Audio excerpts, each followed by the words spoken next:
হয়তো আর সহ্য করতে পারছিলেন না জেলেনস্কি। ইউক্রেনকে নিয়ে যে ছেলে খেলা খেলেছে যুক্তরাষ্ট্র তা হারে হারে টের পাচ্ছেন তিনি।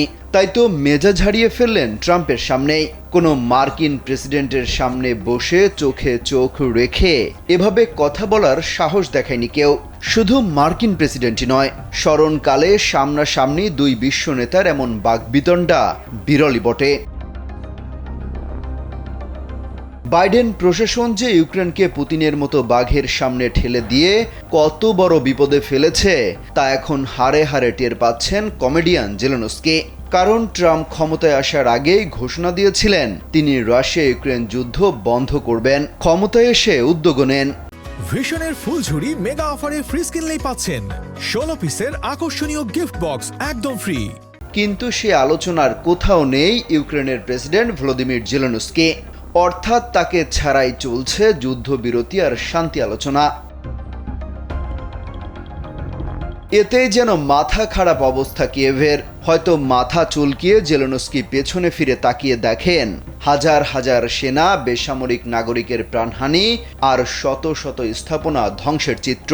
সেই সাথে ভূখণ্ড হারিয়ে ফেলার যন্ত্র রয়েছেই। যুদ্ধের এমন পরিস্থিতিতে উল্টো ইউক্রেনের কাছে খনিজ সম্পদ চেয়ে বসেছেন ডোনাল্ড ট্রাম্প। সবকিছু মিলিয়ে দেউলিয়া হওয়ার অবস্থা তার। ট্রাম্প এখন বলছেন বাইডেন যা পাগলামি করার করে গেছে সেই সব হিসাব বাদ। এখন কোনো যুক্তি খুঁজে পাচ্ছেন না ইউক্রেনে অত্যাধুনিক সব অস্ত্র আর কারি কারি টাকা ঢালার। ফলে এই লস প্রজেক্টে ট্রাম্প নেই। কিন্তু ঠিক এই আমেরিকাই তাকে ন্যাটোতে নেয়ার মূলা ঝুলিয়ে যুদ্ধে নামিয়ে দিয়েছিল ঘাঘু পুতিনের বিরুদ্ধে।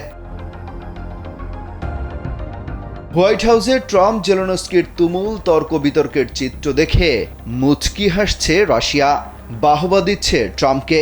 বাধ্য হয়ে ইউক্রেন এখন ইউরোপের সহায়তা চাইছে। প্রস্তাব দিয়েছে ন্যাটোকে পাশ কাটিয়ে আলাদা বাহিনী গঠন করার।